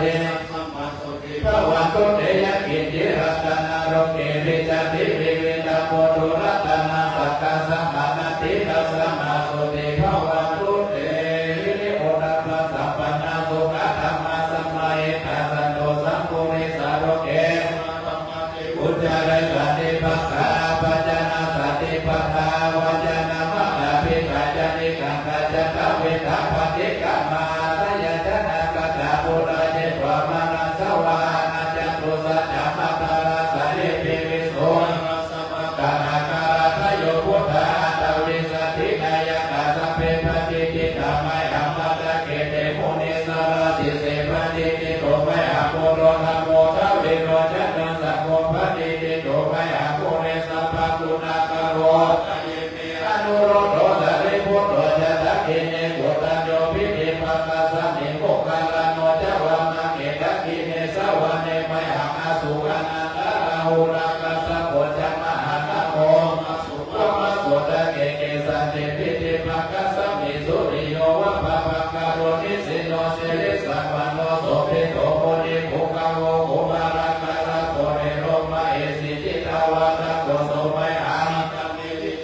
ติกาสิกุณาการมพุทโธอากุลิมาโลจะหงพารินังกสิวะริเมปัญญมหาเถระนาราเถตินังกัมมะปะเสสะกิติมหาวิราจิตาวันตาติโนรัสสะจารัตตาเสระเตเจนานาคามังมิสุสันติการัตนาโมระโตสิกกิเตเปตะโสนาคันตะจังกามะจัตโตอสิวะเมระโกริมาลาคันตะโมระภริปัญจาจานาติยะสุนากะอากาเสชะนามาสิเสสะภะคะนาสันติกาจินานาภราสัญญุเตธรรมะภะคะระระกะเทวะสะโตเมสังกะเจนะสัมมาจาเรวะกะติกะติกะจะตะภะยิระจะทุภะคะวาเสสะวิกายายะตุอนันตะกุณะเอตสะจินะปัจจาระมัจจติวิหารกะมะหินาเรสัทธะปะเรตุมาสะเพเตมะหะปุริสัสสะภาสุรโภพุทธานุภาเวนะจิตุปัฏฐาวธัมมานุภาเวนะจิตตาริสังโฆสังฆานุภาเวนะจิตตังดาลายโยจารามิธัมมานุภาวะปะเรโตเดชยะปัจจาระปัญญาสักกะจิติตานิโอนาสวิจโยอนุตโรสัพพะสัตตายตตายะตังวังคันไหนเทวะเกปริวะโยราชตัตเตอะมโนเสหิภวะเกภยะเกนะเกวิเสปุเตระการามานาเนนะจะสัมมาสัมมา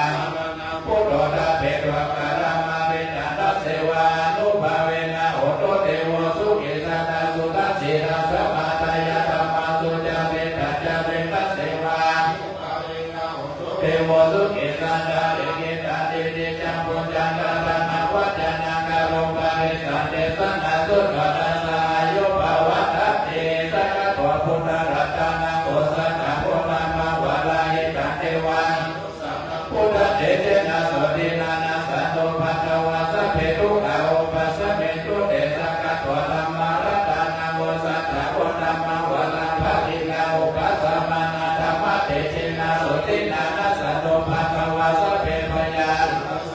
ตุเตสักขะสังฆารัตนาโกสัตถะพุทธมาวะลาหุดายันปะหุดายันสัพพะเตเจนะโสตินานาสันโตภัตตวะอุปัสสะเมตุเตนะสังเทวามโนกานาคาตุกะติติกะนะสังฆภิราลาวานะเทวาสัพพะพยาเทวินาสัตโตเอกาตวิจิจาตุปัญญาสัพพะธรรมินาตกายาวะตุกะวินาสัตโตจิเวธรรมังทิเรภานาคตานาสายุวานาสุขังภาราจิกิตานานุภาเวนะโอโตเทวะสุขิสัตตาจิกิตานาเจโยนาควาสัตตะโพธามะวาราสาริรานุกานาเสเทเกสัสสันตานาโพธามาตัสสะมะการายะการายะนังปะระโลกัสสะเมตานิตาโหเนสัพพะนินานิมินานิวินาเนนะปุตตะกะมิภะวิสันติอิตาโยกัสสะจะโหโนสุจิตาโหโนสัพพะตาโยโสนาติสักกะจาสีราวะเตสุตานิสุตานาธนาวะรัตถวะจิเวธรรมังเอวะมะหิติกาเอสายันติปะปุญญะสัมมาตาสัมมาทิราปัสสะสันติปฏิตากะตะปุญญะนาเตสัมมิจโยนิติโยติโรกิติราโหโนสัจจะโสจยานุตายะเอนะสัจเจนะกะหามิสัจจกิริยามนุตตะระหะวะจิปะระมะภะรังสัพเพตวะภุปะเกจิเนสัจจะภะระมะวะสัจจะสัจจกิริยาสัจจิปะกาปัจจนะสัจจิปะทาวะจนะมัตตะภิกขะจันติกะนาจันทเวทะปฏิกัมมสสะสัจเจกะเทมะหัมมะหะปัจจาริโกสิกิวะเตติโสระสักกะมิสันติโวตัสสะภะตวายะกะสิเกสะโมนะภิเอสัมเมสัจจะภะระเอเตโยโตภะคะวะสัมมาทิสัพพะระติโยปุเรโกสัพพะกิเรเทปะติโตอะนุตตะระสัมมาสัมพุทเทกัมโพโตเทวานามาติเทโวสักกะนามาติสักโขพระมานามาติพระมโรกะนาโตภะเกวันตันญิการานิภะคะวะติรัตนาโยโตภะคะวะอิติปิอะระหะอะระหะวะระโตอะระหันตะระระนังกัจฉามิอะระหันตะสิรัสสะนะมาติปะตะโมวะจิระปะกะโรโสภะคะวะอิติปิสัมมาสัมพุทโธสัมมาสัมพุทโธวะนะโตภะคะ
านาสารนังกัจฉามิสัทธานาเทวามนุสานาทิราสานามาติอัตถโมวจิรภาคาโรโสภะคะวะอิติปิพุทโธพุทโธสารนังกัจฉามิพุทธังศิรสานามามินวโมวจิรภาคาโรโสภะคะวะอิติปิภะคะวะภะคะวะวะตะโสภะคะวะภะคะวะตัสสะระนังภะคะวะตัสสิราสานามามิทัสสะโมวจิรภาคาโรโสภะคะวะอิติปิวะตัสสะระนังกัจฉามิวะตังนามามิวจิรภาการานิธิจานิธิมติเตโชจยานิธิมาอิติมหากุณาภริมิตาปุญญาติการัสสะสัพพนารายานิวารณะสัพพะสัพพะกาวะโตสัมมาสัมพุทธัสสะภะวะติสัมมาปุริสารคานาอุภาเวนะสิตายานุภยตนะอุภาเวนะอุตตระสัทธมังคลานุภาเวนะสัพพะนาสิยาอุภาเวนะเกตุภารานุภาเวนะสัพพะระมิตานุภาเวนะสัพอุปะปะระมิตานุภาเวนะสัพพะธัมมะระปะระมิตานุภาเวนะศีลสมาธิปัญญานุภาเวนะพุทธานุภาเวนะธัมมานุภาเวนะสังฆานุภาเวนะเตชะนุภาเวนะอินทานุภาเวนะภารานุภาเวนะยยะธัมมานุภาเวนะจตุรสิทธิสาสะธัมมะขันธานุภาเวนะนวโรพุทธะธัมมานุภาเวนะอัฏฐานิกามังคานุภาเวนะนัสสะมะปัจจิยานุภาเวนะจารปิญญานุภาเวนะจตุสัจจายานานุภาเวนะสัพพะระยานานุภาเวนะสัพพัญญุตายานานุภาเวนะเมตตากรุณานุภาเวนะสัพพะปาติกานุภาเวนะรัตนะตายาสารนานุภาเวนะตุยังสัพพะโลกโสกุปะทวารุกะโทมานะสุปายาสาวินาสโตการายาภิวินาสโตสัมมาสังกัปปะตุยะสามิจันตุติกายโยกาตุยะโหตุสัตตวะสัจจิเวนะสัมมามิโกโหตุสัพพะตากัสสะภะวะตวันนะโพธิคังคาอาสัมพุทธารักขะเทวตาสัทธาตุเตอนุรักขันตุ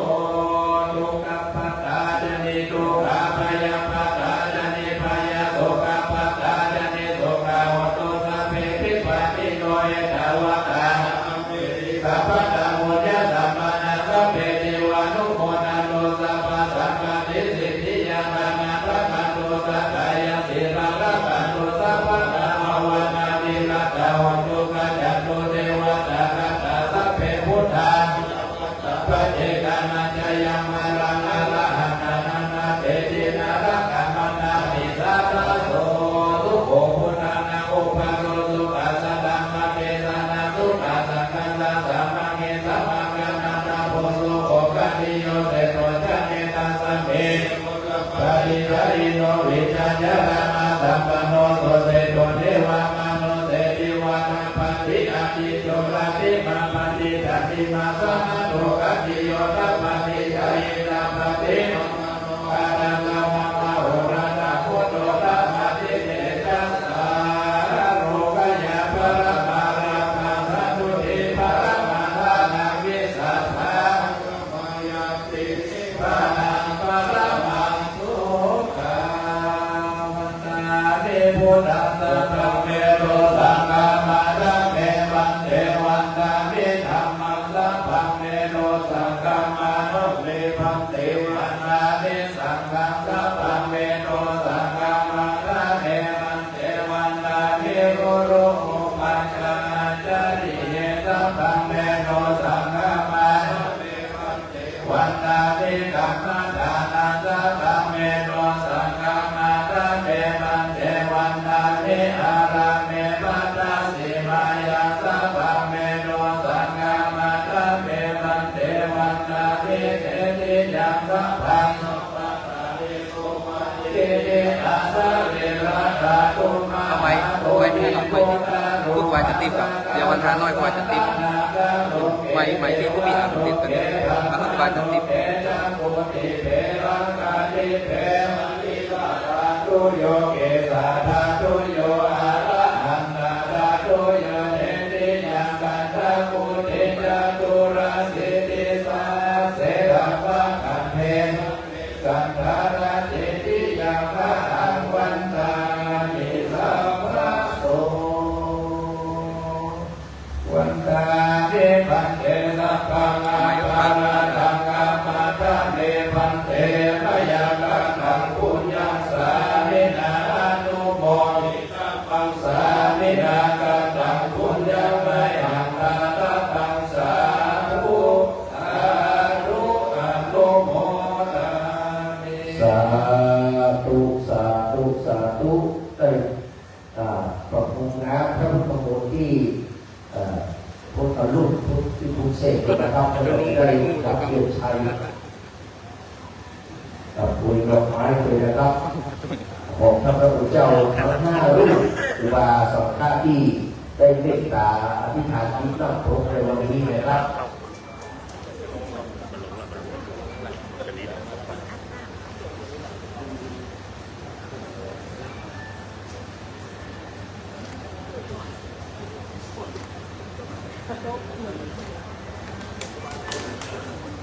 กายันโตโพธิยาโมเรสักยานันนันเทวันตันโนเอวันธัมเวชโยโอเยชยาสุจยามังกะเรปันติสัพพันเกสิเสปัตตะเวโภคาเรอภิเสเกสัพพะพุทธานาคัตถะโตปะโมทะติสุนาคัตถะสุมังคาลังสุภาปะนาโสโหติตังสุขะโนโสจาโสเยธรรมมาจาริสุปะทะกินังกายกรรมังวาจากรรมังปะทะกินังปะทะกินังมโนกรรมังปะนิทิเตปะทะกินังนานิกาตัวนาราพันตเตปะทะกิเต สาธุสาธุสาธุเวทีอาจารย์นะครับพระพุทธมนต์กำลังต่อไปประพรมน้ำพระพุทธมนต์โปรยดอกไม้ไปที่พระพุทธเจ้าสมเด็จนะครับพระพุทธสมเด็จที่เขาได้ทำพิธีพุทธาพิเศษเสกซ่อมย้อมยศในวันนี้นะครับเมื่อเสร็จแล้วจะได้กราบอาราธนาเมตตาบารมีธรรมในท่านพระพุทธเจ้านะครับสุเมธพระบวรหรือว่าครูบาปิสดานะครับเจ้าว่านะครับวัดป่ายางสัมพระเจ้าแดงพระที่ได้เมตตารับเทียนชัยกราบอาราธนาด้วยความเคารพน้อมนอบอย่างยิ่งครับ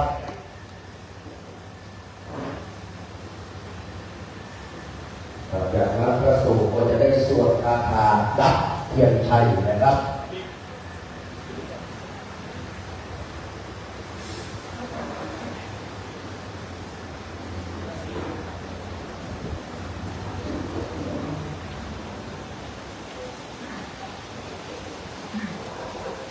ดาติเมสารานังอัญญาพุทโธเมสารานังวารายเตนะสัจวะเทนะโหตุเตจายามังคลังนาติเมสารานังอัญญาธัมโมเมวารายเตนะสัจวะเทนะโหตุเตจายามังคลังนาติเมสารานังอัญญาสังโฆเมสารานังวารายเตนะเจนะโหตุเตชะยะปังคะลังกินังบุรานังนาวังนาเดสัมภวังวิราตาจิตายาติเกภวะสัมเบเดกินาทิจาวิรุลายฉันดาลิพันเตติรายะทายัมปาติโกสังเกราคันนังปานิตาเอเตนะสะเจนะสุวันติโหตุโยสัพพะโรคาวินิโมโตสัพพะสันตาภวจิโตสัพพะเวรมติกันโตยะถาทิโกจันติพุทโต สาธุตุสาธุกับเมตตาปรมีธรรมใดครูบาปิสดานะครับครูบาเจ้าปิสดาพระปู่สุเมธธรรมวัฒน์กับได้อธิษฐานดับนะแต่ที่อธิษฐานเนี่ยเขาดับเทียนชัยไปเรียบร้อยด้วยปูสากกลางได้ปูสากกลางนะครับเรียบร้อยไปแล้วนะครับเดี๋ยวครูบาได้พิบาที่รับรองเอาจะได้ถวายกระทุกปัจจัยทายธรรมแด่พระสงฆ์องค์เจ้า ทั้งหมดทั้งมวลเด้อจะได้ขอเรียนเชิญเจ้าภาพนะครับดังต่อไปนี้ได้เข้าน้อมถวายตั้งแต่การพระพุทธ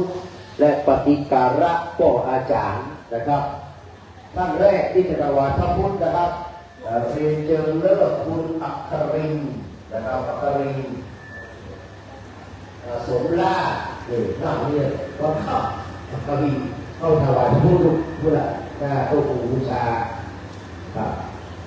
ในขณะที่อัครินทร์สมราชเข้าถวายพระพุทธนะครับเราจะได้สาธุอาจารย์บางสามครั้งเลิก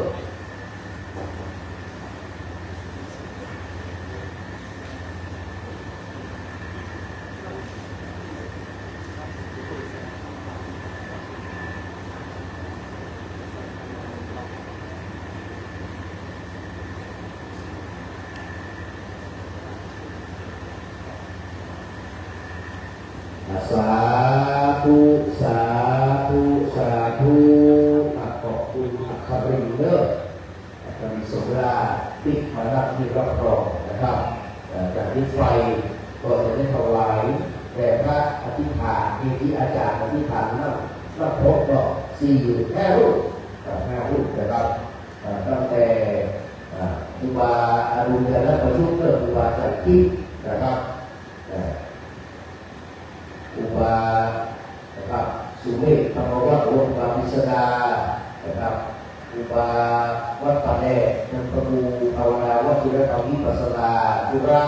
และก็พระครูนะครับพิสิทธิ์สรการนะครับครูบาเอกและก็ครูบาอรุณนะครับพระครูพระพาปริยัติวิมลนะครับ4-5ครูบาจะได้เรียนเชิญถวายที่ครูบาก่อนนะครับ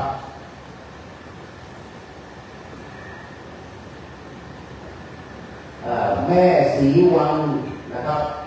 ต้นเงินหรือว่าคุณอุ้มหรอกพ่อน้องถวายที่ครูบา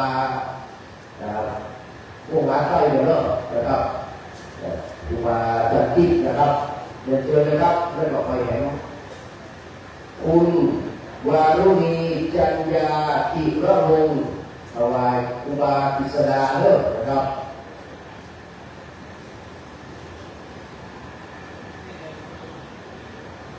แม่ครูณภาพรนะครับ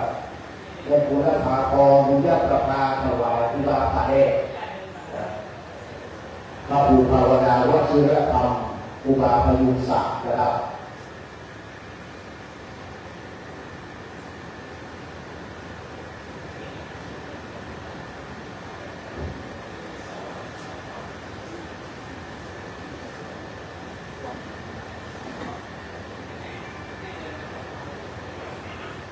แม่ครูวัฒนา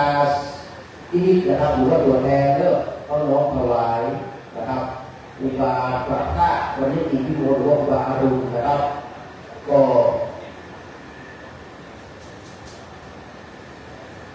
ตัวแทนของร้านโจรกำไร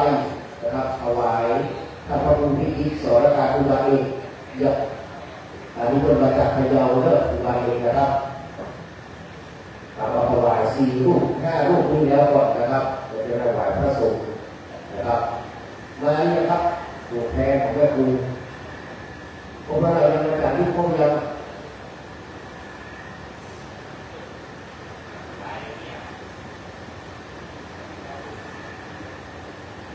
คุณพรพิมลนะครับคุณพรพิมลดีแท้นะครับอยู่กับครับพอพี่มนต์เชิญครับพอพี่มนต์ชวนมาถึงลาดป่าวันที่8เชิญเลยครับถวายครูบาเอกก็ครูบาเอกจากพะเยานะครับพระองค์พิสิทธิ์สรการมาแล้วกันไปเลยครับขอกลับไปใกล้ครับครูบาอรุณนะครับครูบาอรุณพระครูประภาสวันที่พิมลนะครับไปนะครับจากนี้ไปจะได้อ่านตามรายชื่อที่เลิก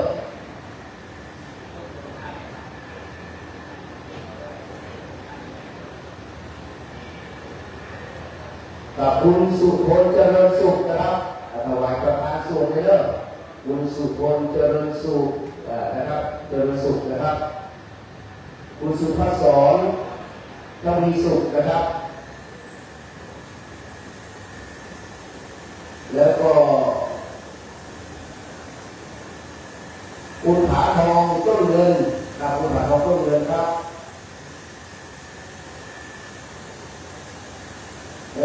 นางสาววิชัยกมลนะครับคุณวงนะครับเรียนเชิญครับวิชัยกมลคุณวงแล้วก็พ่อหลวงพระเสริฐพัสดีเนาะพัสดีว่าพ่อหลวงพระเสริฐบัวสุขเรียนเชิญครับเอาตัวแทนได้ครับได้ครับได้ครับเรียนเชิญครับเรียนเชิญนะครับแล้วก็แม่วงเดือนเวรุวัฒนารัตน์นะครับตัวแทนเนาะทักษะไม้ไผ่นะครับแล้วก็คุณนิพาพรสิริพันธ์นะครับคุณนิพาพรสิริพันธ์คุณดวงฤดีสุขใจครับเราจะได้ครับเชิญครับเราจะแทนเราเชิญเลิกนะครับคุณขับแก้วบัวแก้วนะครับอัตมาหรือว่าคุณลูกกระพาสีจันทร์นะครับเชิญนะครับแล้วก็แม่รัตติกรเกติยศนะครับเชิญนะครับ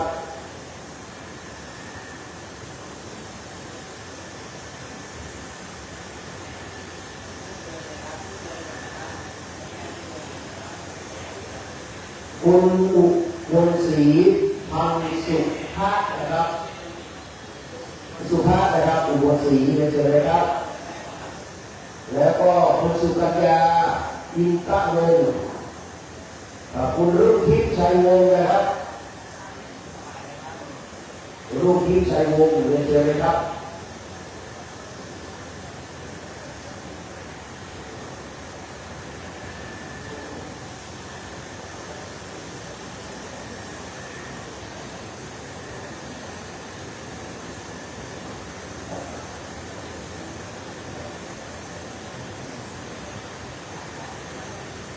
แม่ครูเหรียญทองจันทีนะครับแม่ครูเหรียญทองเรียนเชิญครับแล้วก็พ่อสมศักดิ์สุนทรพิพิธนะครับพ่อสมศักดิ์สุนทรพิพิธแม่ครูนี่คือทองมายังเปรนอกถวายนะครับถวายเลยเด้อท่านจะสอนทองปัสสีโพสามีขัดตองโพสามีวันที่สองเลยขับขัดซองเลยครับอุทัจรเลยเป็นเชิญเลยครับแม่เฉลียวชัยวงศ์ครับเป็นเชิญครับแม่เฉลียวชัยวงศ์แม่อุดรอีกครั้งหนึ่งครับแม่อุดรแต่ตัวอยู่บนเรียนเชิญครับแม่อุดรชื่ออุดรแต่ว่าตัวท่านอยู่บนนะครับเรียนเชิญครับแม่สุพิพงปัญญาเรียนเชิญนะครับ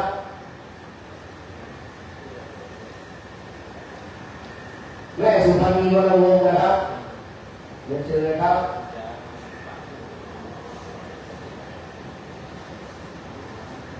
เอามาที่พ่อหนาแม่มาพ่อหนาสองมีแม่มาแม่มาดิแม่สวมีมาแล้วแม่จ๋าเอามีมั้ยจ๋า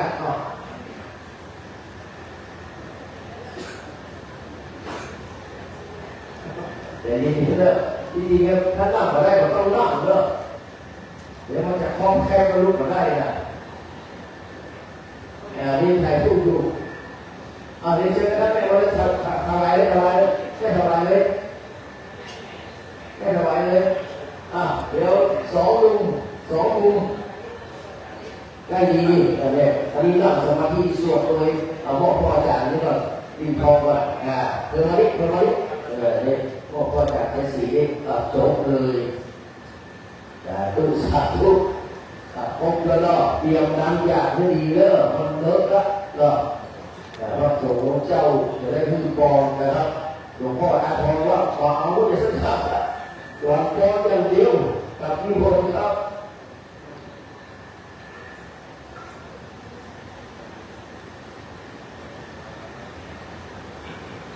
ยะถาวะริวหาปุราปาริปุเรนติสาคารังเอวะเปวะอิโตทินังเปตานังอุปกปะติอิทิตังปฏิตังตุมหังคิปะเมวะสมิจจันโตสัพเพปุเรนโตสังฆปะจันโทปนรโสยะถามณิโสติร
วันโนจะโมขังวัวเทียจยสวาสัตวาสาจะอายุจะเทวสิทธิภวันตุเตภวันตุสัพพมังคลังตุสัพพเทวตาสัพพพุทธานุภาเวนัสสทธาสุทิภวันตุเตภวันตุสัพพมังคลังตุสัพพเทวตาสัพพธรรมานุภาเวนัสสทธาสุทิภวันตุเตภวันตุสัพพมังคลังตุสัพพเทวตาสัพพสังฆานุภาเวนัสสทธาสุทิภวันตุเต สาธุสาธุสาธุต่อไปวันพระนอยที่ว่าเดี๋ยวนะอีกท่านพระครูอนุญาตประยุทธ์แต่ว่าจะที่เป็นต้นเป็นประธานเลิกวังตามีพันเตสัพพะละภะละเทากัปปะนะเมพันเต สามิลานุโมเตกัปปังสามิลากัปปังปุญญังไมหังกากัปปังสาธุสาธุอนุโมทามิ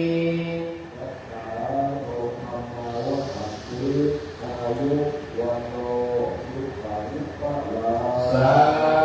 ธุสาธุสาธุนิมนต์ท่านพระครูอาภรณ์สังวรบุญนะครับได้ทำลายก๊อกเรียบร้อยแล้วนี่ไงเดี๋ยวทำลายแล้วครับเป็นประเพณีเยอะนิมนต์ครับทำลายก๊อกที่หน้าวิหารนะครับ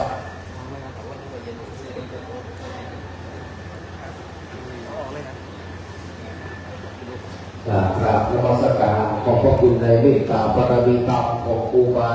สังฆเถระนะครับที่ได้เมตตามาอธิษฐานจิตตั้งโปรดและก็ได้มาเมตตาต้องลงส่วนบนตังในค่ำถึงวันนี้อนุโมทนาสาธุการนะครับกับบรรดาศรัทธาญาติโยมทุกคนทุกท่านเด้อขอพระทุกคนได้สร้างได้ประสบแต่พระพักตรีสวัสดิ์พิพัฒน์มงคลดูดูโอ้โหจะดูว่าพิจารณาใจรับปีประกาศอายุวันละทุกขาภระปฏิภาณการจารตนวัดที่อยู่งานเจริญปฏิภาณการงานการเงินการดำเนินชีวิตการประกอบธุรกิจต่างๆนานาคิดจิตใจดีขึ้นเพื่อส่งนำความผู้ว่าปรารถนาทุกท่านนะครับขอบพระคุณและอนุโมทนาครับ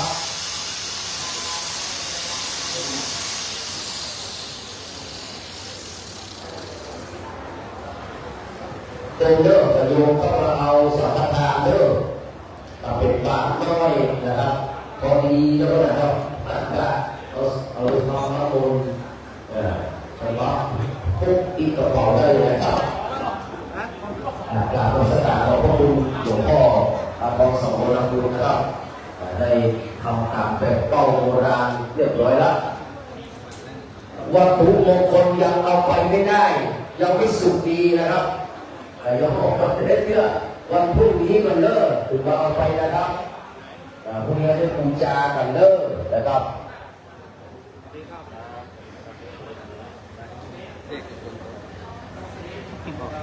ประโยชน์ขึ้นมาเอาสังฆทานเลิกนะครับ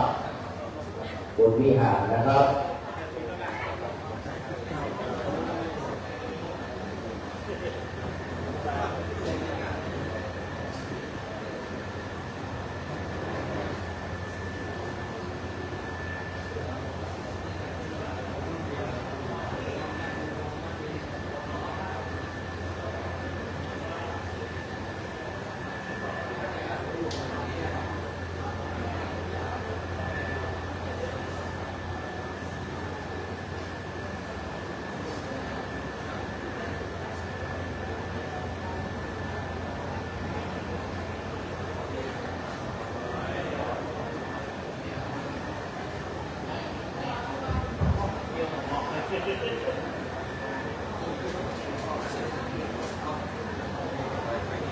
รับการ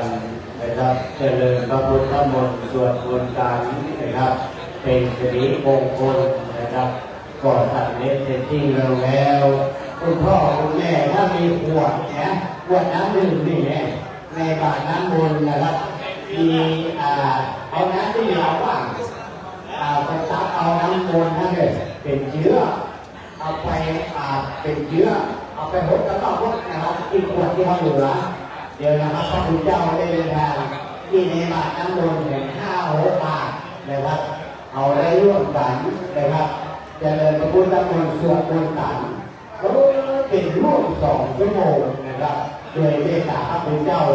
ก็ให้แม่เขาคิดไปเลยมีหลายบาทนะครับบาตรน้ำมนต์มีหลายบาทครับเอาออกไปไหนไปเลยเอาไปเอาพระเอาขายการจองหอเรือนรถลาเก๋นะอันนี้เป็นหัวเชื้อนะเนาะเอาไว้ไหนนะครับเป็นหัวเชื้อเอาไปจะได้ร่วมกันเอาไปส่งน้ำน้ำพุน้ำไผ่น้ำหม้อก็ดีในรูปขนาดนี้เป็นสิริมงคลนะครับมันเกิดขึ้นมาได้ถ้าเรามีสมณศรัทธาและกุลศรัทธาเอาอย่างเต็มกำลังศรัทธาในวันนี้นะครับขอถือว่าเป็นรุ่งโรจนาบุญร่วมสามนะครับก็แย่ที่มีกระเป๋าเอาคืนน้ำนี่แย่นะเทว่าน้ำถึงมาแล้วก็ว่างนะก็เหลือน้ำมนต์มีอยู่5-6 เมตรนะครับด้านหน้าเอาไปยิงเอาไปตักเอาไปใส่นะครับจะได้เอาไปผมเลือกก็ดีผมลาก็ดีผมข้าวกระจองก็ดีนะครับเพื่อได้เป็นสิริมังคละสิริมงคลนะครับรับผลให้ตัวครอบครัวครับนะครับไม่โวยครับ